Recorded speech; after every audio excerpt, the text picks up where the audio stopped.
Columbine was the wake-up call for the police that we have to respond to these things differently. Columbine was the traditional response where we were surrounded and we're preparing to negotiate, and all the killing was done. Virginia Tech, I think, was the wake-up call for a couple of things. I think it really brought home the mental health element of the issue. And Virginia responded by passing some legislation where it made it that much more difficult for people with mental health issues to connect with firearms. We're never going to eliminate all of that, but we're not powerless to reduce the risk. I think with active shooters, I think sometimes folks felt like it was a lightning strike. There's nothing we can do. It's totally random. But we aren't powerless. We do have ways to not only do better with mental health, do better with how we regulate firearms, but also do better with how the regular citizen is prepared to handle something like that. And, the Virginia Tech was really a wake-up call for that. When you look at these active shooters, the number of people killed and injured, there's almost a formula for it. How well prepared the shooter was versus how vulnerable the victims were.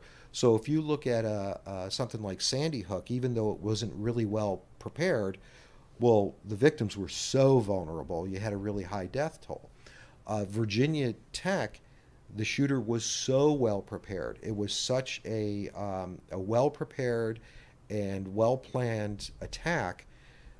Even though these were college students in prime of life, healthy and strong, they were vulnerable because they weren't prepared. They just didn't know what to do. So that was the wake up call for us to do more to teach the community. If it should ever happen, you're not powerless. There are things you can do to protect yourself and reduce the risk of getting hurt or killed. It's as simple as go online and Google a video called Run, Hide, Fight. It was put together by Homeland Security, and we use it in classes. And it tells you, if it should happen, if you hear the gunshots, obviously the first thing you want to do is get away from the shooter. Your first instinct should be to get away from it, to run. If you can't escape, hide. Where can you hide? And barricade yourself in. The shooter knows once those first shots are fired, the clock is ticking. And the shooting is going to stop when the police get there. About a third of these active shooters will just surrender when the police arrive. About a third will kill themselves when the police arrive. And about a third will force the police to kill them. So the shooting's going to stop when the police get there. The shooter knows that, so just by locking and barricading a door, they're not going to spend a lot of time trying to break in because they know the clock is ticking and there are other targets they can go for. And while you're barricaded, while you're hiding, make your plan to fight. Don't wait until the door is kicked open. Start thinking right away, what's your plan to fight? What can you throw at the person?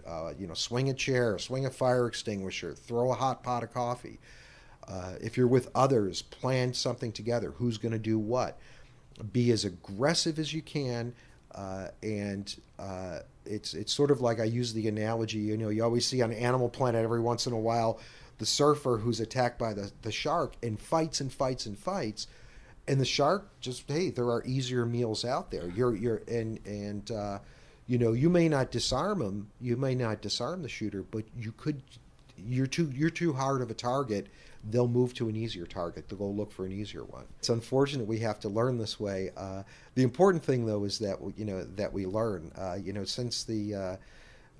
Since Columbine, even in police training, we have changed tactics to get a little bit better with each one of these major events. And one of the things we learned is the faster we get into that building and confront that shooter, the more lives are saved. So, at first we, went with tactics where we would put these little 5 and 6 officer teams together. Still too slow, So when it happens, the first couple officers who get there, even if an officer is by themselves and they have an opportunity to stop the shooter, get in there and stop the shooter. And the faster that we can do that, the more lives will be saved.